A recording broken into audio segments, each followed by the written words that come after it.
स्वागत करता हूं मैं आप सभी का वी24 तास के एक विशेष पहल जिसका नाम है नाट्य संवाद। हम यहाँ बातचीत करेंगे नागपुर के युवा रंगकर्मियों से एवं ज्येष्ठ रंगकर्मियों से। तो आज हमारे साथ नाट्य संवाद में बातचीत करने को उपलब्ध है नागपुर के जाने माने रंगकर्मी एवं फिल्म अभिनेता जिन्होंने 22 वर्षों से ज़्यादा अनुभव किया है, ऐसे समीर जी दंडारी जी का। समीर जी, आपका बहुत बहुत स्वागत है। नमस्कार। समीर जी, हमें बताइए आपको आपके करियर में कितने वर्षों से आप काम कर रहे हो? नियर अबाउट अभी 20-22 साल तो हो ही गए हैं। और शुरुआत हमारी बचपन से हुई। छोटे से प्ले करते थे हम लोग, छोटे बड़े राज्य नाट्य स्पर्धा, फिर धीरे धीरे एक छोटे से आकाशवाणी, दूरदर्शन, ऐसे ही हमारे जो जर्नी है वो शुरू हो गया। फिर बड़े हो गए, फिर उसके बाद बड़े थिएटर करने लगे, प्लेस किए, मेगा प्ले किए, फिर सीरियल्स किए, सह्याद्री वाहिनी पे किए, फिर सावधान India, crime petrol, Sasural Simar का, पंचनामा सीरियल फिर शुरू हो गए। और उसके बाद धीरे धीरे हम लोग फिल्मों में भी काम करना शुरू किए। तो समीर जी, आपने शुरुआत बाल नाटक से की थी? जी हाँ।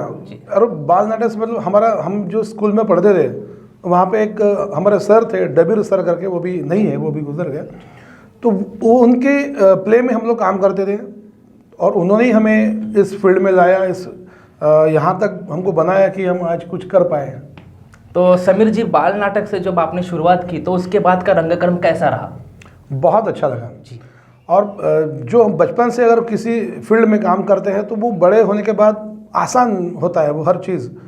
तो मैं चाहूँगा कि अगर आप भी, अगर आपके बच्चे भी अगर आप इस फील्ड में लाना चाहते हैं तो बचपन से ही उन्हें इस फील्ड में आप लाइए, तो बड़े होने के बाद उन्हें ज़्यादा तकलीफ नहीं होगी। समीर जी, जैसा कि आपने बाल नाटक से शुरुआत की आपने, फिर आपका रंगकर्म बढ़ता गया, साथ में आपने पथनाट्य महानाटक में भी बहुत काम किया, तो उस बारे में ज़रा बताइए। हाँ, एक्चुअली कैसा होता है कि पहले इतना थिएटर का माहौल नहीं था, तो हम लोग छोटे प्ले करते थे जिसको पथनाट्य बोलते हैं। हर गांव में जाके प्ले करना, रात भर करना। एक झाड़ीपट्टी करके एक है गढ़चिरौली साइड में, वहाँ रात भर प्ले चलते हैं। मेरे ख्याल से आप कभी आइए देखने। तो समीर जी, वो हमारे दर्शकों को बताइए उस बारे में अनुभव। बहुत अच्छा एक्सपीरियंस आता है। मैं चाहता हूँ कि एक बार हर आर्टिस्ट ने, कलाकार ने एक बार तो भी वहाँ पे काम करना चाहिए। रात भर ड्रामा चलता है, रात भर लोग बैठे रहते हैं, 500-1000 पब्लिक रहती है और वहाँ की ऑडियंस बहुत अलग है। मतलब अगर हम थिएटर का ड्रामा करते हैं कोई किसी हॉल का, तो वहाँ पे जनरली किसी का काम पसंद आया नहीं आया तो पता नहीं चलता है, फीडबैक नहीं मिलता। लेकिन झाड़ीपट्टी का अनुभव ऐसा आता है कि अगर आपका काम बहुत अच्छा हुआ तो जो ऑडियंस बैठी है वहीं पे बोलती है वाह क्या काम किया, और उनको पसंद नहीं आया तो वहाँ से प्रोजेक्ट कर। समीर जी, ये जो अलग जो रंगभूमि होती है, जैसे मतलब ये 2 अंकी नाटक होते हैं, 1 अंकी नाटक होती है, उसके साथ ही झाड़ीपट्टी के जो नाटक होते हैं, तो इन मतलब ये विशेषता क्या है झाड़ीपट्टी की, इसमें एक अलग अनुभव मिलता है? हाँ, अनुभव तो है ही, लेकिन स्टेज जो करते हैं हम लोग, हॉल का जो प्ले करते हैं वह इतना हार्श नहीं होता। लेकिन झाड़ीपट्टी में थोड़ा सा हार्श करना पड़ता है क्योंकि एक ही माइक रहता है, उस माइक पे सारे आर्टिस्ट उसी माइक पे डायलॉग बोलते हैं और आखिरी लाइन में बैठे हुए इंसान तक भी हमारी आवाज़ पहुँचे, हमारा डायलॉग समझे, इसलिए वहाँ थोड़ा सा लाउडली, थोड़ा हार्श एक्टिंग। और वहाँ पर एक ही माइक होता है, ऐसा मैंने देखा भी है। यस। तो उसका कैसा अनुभव है कि अलग नाटकों में अलग अलग एंगल्स पर माइक्स रहते हैं? हाँ। और वहाँ पर एक ही माइक रहता है, तो उस बारे में ज़रा बताइए। माइक एक ही होता है और बहुत सेंसिटिव माइक होता है, और अब कहीं से भी आप डायलॉग बोल रहे हो तो वो माइक में कैच करता है। और जनरली लोग माइक के सामने आके बात करते हैं क्योंकि बहुत दूर तक ऑडियंस बैठी रहती है। मतलब जिस पात्र का जब रोल हो या फिर उनके जो संवाद हो, तो वो माइक के पास आके वो अपने डायलॉग बोलता है। मतलब वहीं से जहाँ पर खड़ा है वहाँ से वो नहीं बोलता, वहाँ से नहीं बोल पाता।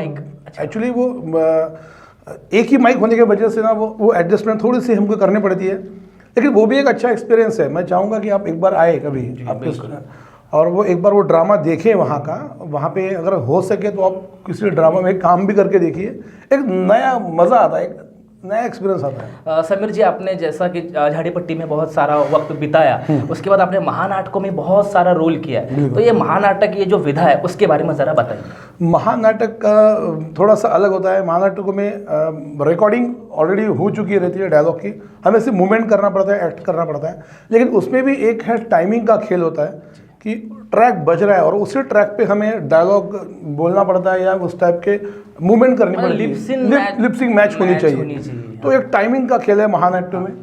और झाड़ीपट्टी का थोड़ा सा हार्श और थिएटर के नाटकों में थोड़ा सा कम लाइट एक्टिंग किया तो भी चलता है, और कैमरे के सामने जो हम एक्टिंग करते हैं तो वो एकदम नेचुरल तरीके से। समीर जी, मैं उस वक्त उस तरफ आ रहा हूँ कैमरे की तरफ। अच्छा। तो समीर जी ने नाटक ही नहीं तो बहुत सारे आकाशवाणी और दूरदर्शन में भी काम किया है। तो समीर जी, कैमरे के जो अनुभव होते हैं वो आपको पता है, तो जैसा कि आपने कैमरे के सामने जो काम किया है, तो आकाशवाणी और दूरदर्शन का अपना अनुभव बताइए।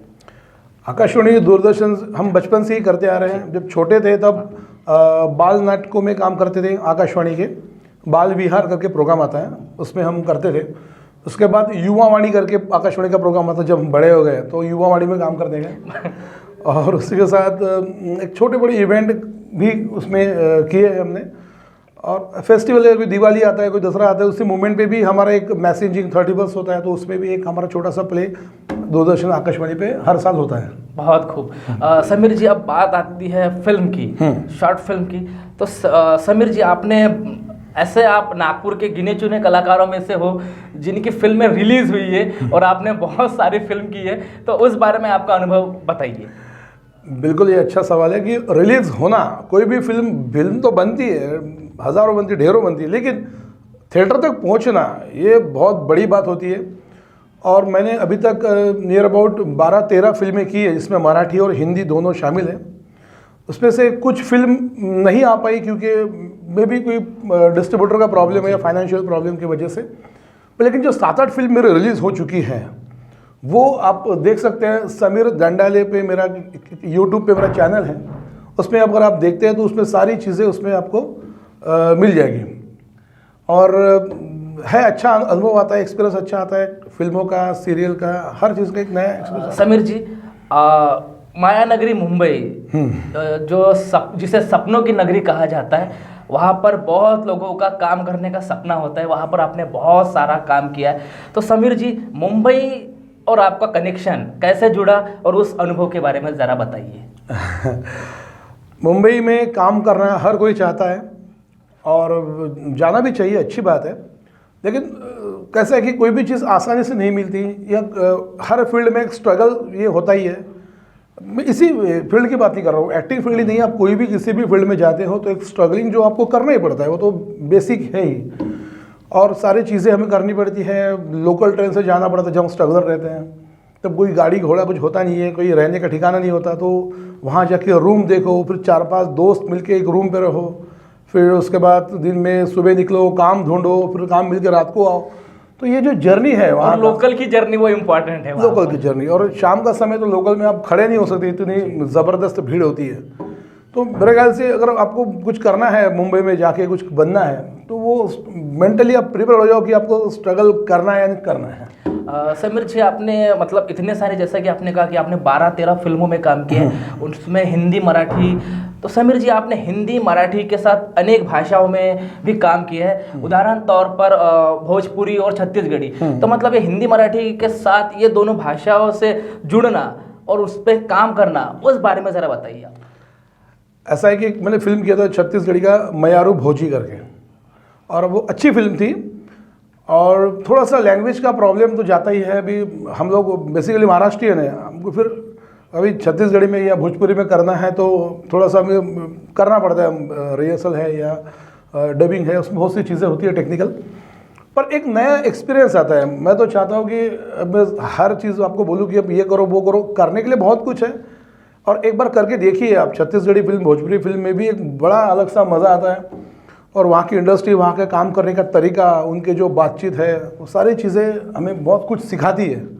अब डिफरेंट लैंग्वेज में काम करो, जैसे मराठी है, हिंदी है, या कोई छत्तीसगढ़ी है, भोजपुरी है, हर जगह आप जहाँ पे भी काम करोगे ना, वहाँ का एक नया एक्सपीरियंस आता है और बहुत कुछ सीखने को मिलता है। अगर आप अमिताभ बच्चन सर से भी पूछोगे तो वो भी यही कहेंगे, मैं आज के तारीख में मैं सीख ही रहा हूँ, मैं भी अब तक परफेक्ट नहीं हूँ। Practice makes a man perfect. Correct. Sameer ji, आपने मुंबई के कहिए या फिर पुणे के कहिए या महाराष्ट्र के जो मराठी या फिर हिंदी कलाकारों के साथ काम किया, तो उनके साथ काम करने का अनुभव बताइए। अनुभव ऐसा है कि आप अगर कोई भी बड़े स्टार के साथ काम करते हो तो उनसे बहुत कुछ सीखने को मिलता है कि हम जिस तरीके से डायलॉग बोलते हैं वो उनका कुछ अलग से होता है। अरे सब अपन उसको भी सोच भी नहीं सकते कि अरे बाप रे ये डायलॉग इस तरीके से बोल सकते हैं हम लोग। तो जो है किशोरी शहाणे है, अनिकेत विश्वास राव, संतोष जुवेकर, इनके साथ मैंने काम किया है। तो वाकई में वो आदमी, वो लोग लेजेंड है। मतलब वो सिर्फ एक्टिंग से या इससे बड़े नहीं है, वो दिल के भी बहुत बड़े हैं। और वो छोटा भी कोई आर्टिस्ट रहे हो तो भी उसी से वैसी बात करते हैं कि क्या प्रॉब्लम है तुझे, डाउन टू अर्थ। मतलब उनका कोई ईगो नहीं है कि चलो कोई सेलिब्रिटी है तो बात नहीं करेंगे, ऐसा कुछ नहीं है, नॉर्मल है। अगर आपको कोई तकलीफ हो रही है उनके साथ में, डायलॉग आपके हैं और आप बोल नहीं पा रहे हो, तो वो उससे डिस्कस करते हैं, बेटा क्या प्रॉब्लम है, कहाँ पे प्रॉब्लम है, ये है क्या, वो खुद समझाते हैं। तो वो बड़ा अच्छा लगा मुझे कि यार, मतलब वो लगा कि नहीं काम करना चाहिए इनके साथ और बहुत कुछ सीखने को मिलता है। वो लोग सिखाते भी बहुत है। समीर जी, हमने टीवी देखी है, हमने बड़ा पर्दा देखा है, वहाँ पर हमने बहुत सारे स्टारों को देखा है, उनके जैसा बनने को देखा है, चाहते हैं कि हम भी कभी स्टार बने, उनकी जैसे ज़िंदगी जिए। तो समीर जी, आपने उनके साथ काम किया तो आप भी हमारे लिए स्टार ही हुए। तो ये जो अनुभव है ये कैसा रहा? जैसा कि कोई पब्लिक मिलती है, एक आम जनता जब आपसे रूबरू होती है तो उनको लगता है कि समीर धंडारे अभी फिल्म में काम कर, तो वो क्या कहना चाहते हैं आप? हाँ, एक्चुअली उनको ऐसा कि उनको काम, ऑडियंस को काम पसंद आता है तो वो लाइक करते हैं। लेकिन हम लोग भी कोई एलियन तो है नहीं, कोई ऊपर से तो आया है नहीं, हम लोग यहीं पे रहते हैं और जो नॉर्मल आदमी जो करते हैं हम भी वही करते हैं। तो ऐसा कुछ लगता नहीं है हमें। और मैं चाहता हूँ कि इंसान का जो नेचर है ना वो डाउन टू अर्थ रहे। मतलब ज़मीन से अगर आप जुड़े हो तो गिरने का डर नहीं रहता। जैसे एक बड़े शायर ने कहा, तो मुझे भी याद नहीं उनका नाम। तो हमेशा एक ज़मीन से जुड़े रहो तो आपको कोई भी तकलीफ़ नहीं होगी। और लोग बहुत प्यार करते हैं। अगर आप अपना एटीट्यूड दिखाओगे कि मैं ऐसे फलाना वगैरह वगैरह, तो लोग भी बोलते हैं चल हट जा। पर अगर आप उनसे दोस्ती कर रहे हो, जैसे इंडस्ट्री में जॉकी श्रॉफ, जग्गू दादा की बात कर रहा हूँ, वो कोई भी आदमी रहे, वो आर्टिस्ट रहे, बड़ा स्टार रहे या कोई लोकल स्पॉट बॉय भी रहे, वो सबसे क्या बड़ू कैसे क्या, उनके साथ बैठेंगे, उनके साथ खाएंगे। तो इतना प्यारा नेचर है उनका। वो तो मुंबई की धारावी से बिलोंग करते हैं, मतलब सबसे बड़ा स्लम। तो सोचो वो इतना बड़ा स्टार आदमी अगर वो इतना नॉर्मल रह रहा है तो फिर हम तो। और बच्चन साहब भी लिखते हैं अपने बायोडाटा में कि कुछ काम हो तो हमें जरूर बताइए जी। तो मतलब कितनी बड़ी बात होगी, बहुत बड़ी बात है ये जो ये है जी, क्या बोलते हैं उसको, नम्रता है जो उनमें है, वो आना बहुत ज़रूरी। इतना बड़े इस लेवल पे पहुंचने के बाद भी वो ऐसी बात करते कि सर प्लीज़ महोदया, हमारे लिए कुछ काम हो तो बताइए। तो मेरे ख्याल से ये बहुत बड़ी बात है। समीर जी, आपने नाटक किए, कैमरा पर भी आपने काम किया, तो नाटक का जो आपने अनुभव लिया, फिर कैमरा का जो अनुभव लिया, मतलब स्टेज पर काम करना और इस कैमरे के सामने काम करना, तो ये जब आपने जिस वक्त नाटक किए थे और उस वक्त जब आप अभी कैमरे के सामने काम करते हो, तो ऐसा लगता नहीं कि मैंने नाटक किया था वही अभिनय यहाँ पर करना है, कि अलग अभिनय करना है? हाँ, एक्चुअली कैसा होता है कि स्टेज की एक्टिंग ये अलग होती है और कैमरे की एक्टिंग ये बहुत अलग होती है। दोनों में बहुत बड़ा सा अंतर है।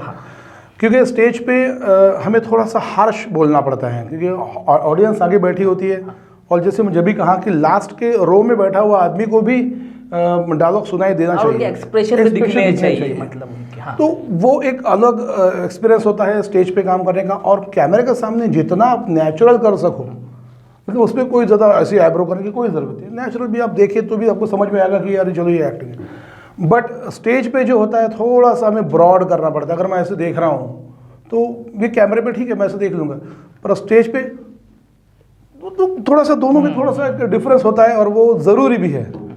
समीर जी, जैसा कि बहुत से रंगमंच से जुड़े हुए कलाकार फिल्मों में काम करते हैं और सक्सेस फुल लाइफ जी रहे हैं, मतलब बहुत बड़ा नाम है उनका, उदाहरण के तौर पर दीप्ति नवल कहिए, शबाना आजमी कहिए, फारूक शेख कहिए, ओमपुरी जी कहिए, या फिर नवाजुद्दीन सिद्दीकी, नसरुद्दीन शाह, से उदाहरण के तौर पर बहुत सारे नाम हैं। तो रंगमंच से जुड़ना ज़रूरी होता है क्या फिल्म में काम करने के लिए? बिल्कुल होता है जी।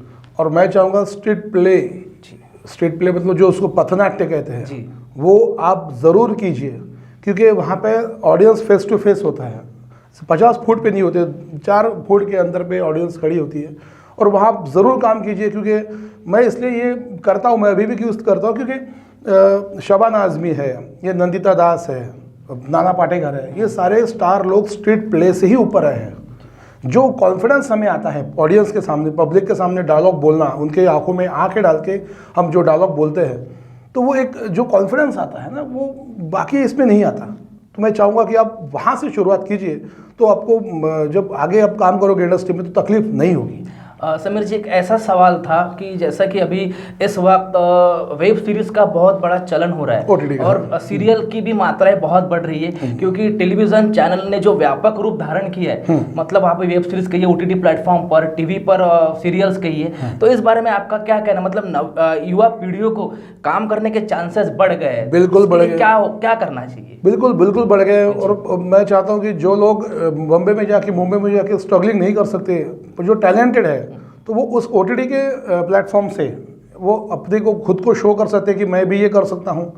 ऐसे बहुत से लोग हैं, जो नागपुर में भी बहुत से ऐसे ग्रुप हैं जो 4-5 दोस्त मिल के एक फिल्म बनाते हैं, फेस्टिवल में डालते हैं, OTT पे डालते हैं, तो लाइकिंग मिलती है।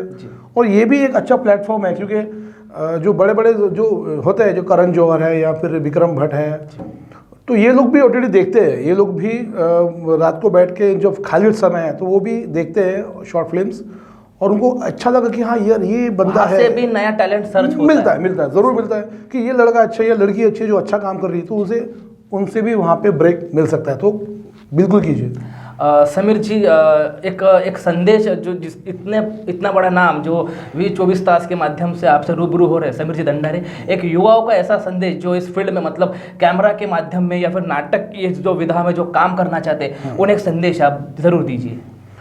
संदेश दोस्तों मेरा यही है कि अगर आपको मुंबई में जाके कुछ करना है, इंडस्ट्री में कुछ काम करना है, बनना है, तो ग्राउंड लेवल से शुरुआत कीजिए। जैसे इमरान हाशमी पहले एक एडी था, एडी मतलब जो असिस्टेंट डायरेक्टर जी, हाँ, वो था, ऋषि कपूर सर थे, ये सब एडी बन के, जबकि उनका घर का खुद का प्रोडक्शन हाउस होने के बाद ऋतिक रोशन या रणवीर कपूर ये भी बराबर है कि वो इसलिए उन्होंने उनके फादर ने इसलिए उनको वहाँ भेजा कि तुम लोग एक बार सीखो कि कहाँ से शुरुआत होती है, आर्टिस्ट कहाँ से बुक होते हैं, क्योंकि शॉट कैसा लगता है, एंगल कैसे लिया जाता है, तो ये सारी चीज़ें जो है वो आपको सीखना बहुत ज़रूरी है। और सेकंड थिंग, आप जैसे मैंने कहा कि स्टेज करो, ड्रामा करो। अगर आप ड्रामा से ऊपर आते हो तो आपको कैमरे के सामने एक्टिंग करने में कोई तकलीफ नहीं होगी, लेकिन आप डायरेक्ट अगर कैमरे पे आते हो तो थोड़ी सी तकलीफ हो सकती है। लेकिन उसके लिए भी आजकल इंस्टीट्यूट खुले हैं, NSD है, FTI है, बहुत सारे हैं जो लोग वहाँ से कोर्स करके आते हैं, लेकिन हर कोई इंसान इतनी लाखों रुपए की फीस अफोर्ड नहीं कर सकता।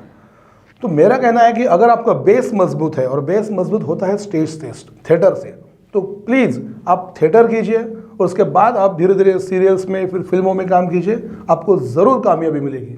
समीर जी, जैसे आपने बात कही कि मुझे बताइए, एक सवाल आया मेरे मन में अभी कि एक्टिंग इंस्टीट्यूट से एक्टिंग सिखाई जो जाती है, तो वो सच में एक्टिंग सीखी जाती है क्या? ऐसा नहीं होता। देखो, एक्टिंग जैसे बोलते हैं कि एक्टिंग सिखाने से नहीं आती, वो बेसिकली वो अपने में थोड़ा बहुत उस पर गट्स होने भी चाहिए, है ना। वो कहते हैं कि अगर कोई आदमी चल रहा है तो उससे दौड़ा सकते हैं हम लोग, पर लेकिन जो बैठ ही गया है तो वो हम उसको दौड़ा नहीं सकते।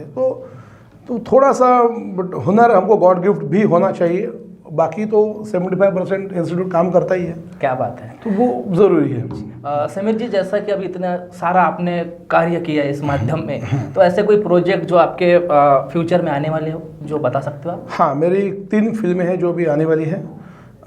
एक धर्मरक्षक करके भी फिल्म मैंने की है एक, वो मेरे ख्याल से आएंगी अप्रैल मई में, मेरे ख्याल से वो रिलीज़ होगी। और 2 फिल्म की शूटिंग, एक 10 तारीख से है, 10 और 12 को है, तो एक फिल्म की शूटिंग, और एक फिल्म मेरे ख्याल से पोस्टपोन हो गई, शायद आचार संहिता और समथिंग कोई प्रॉब्लम आया है इसलिए, लेकिन वो भी हो जाएगा जल्दी। वो आने वाली 3 फिल्में हैं, वो भी आपको दिखेंगी, पर्दे पे आएगी, और आप ज़रूर देखिएगा और पसंद कीजिएगा। जी हाँ, बिल्कुल, हम समीर दंडारे जी के बहुत बड़े फ़ैन हैं। हम इनका नाटक कहिए या इनकी फिल्म कहिए, इनकी शॉर्ट फिल्म कहिए, हम हमेशा देखते हैं और लोग भी ज़रूर देखेंगे। तो समीर जी, बहुत बहुत धन्यवाद आपका, आपने समय निकाला और यहाँ पर V24 तास के माध्यम से नाट्य संवाद इस प्लेटफॉर्म पर आप रूबरू हुए, बहुत बहुत शुक्रिया आपका। Thank you. और मैं एक बात और बताना चाहूँगा कि अगर कोई भी आर्टिस्ट, अगर नया लड़का है, लड़की है, जिसको ब्रेक चाहिए, जिसको पता नहीं है कि प्रॉपर एक्टिंग कैसे करे, या कुछ जिनको रंगमंच या वो कुछ प्लेटफॉर्म मिल नहीं रहा है, तो वो मुझसे कांटेक्ट करें। हमारे पास बहुत आर्टिस्ट हैं, हम सभी लोगों को साथ में लेके हम इवेंट करते हैं, प्रोजेक्ट करते हैं, फिल्म करते हैं। तो ज़रूर आप मिलिए और आगे बढ़िए। निसंदेह ही समीर दंडारी जी से जुड़ना चाहेंगे बहुत से युवा रंगकर्मी, बिल्कुल। जैसा कि इन्होंने आह्वान किया। तो बहुत बहुत शुक्रिया समीर जी आपका। V24 तास की एक खास पहल जिसका नाम है नाट्य संवाद, हम यहाँ पर रूबरू करते रहेंगे नागपुर के वरिष्ठ रंगकर्मियों से एवं युवा रंगकर्मियों से। तो देखते रहिए V24 तास। धन्यवाद।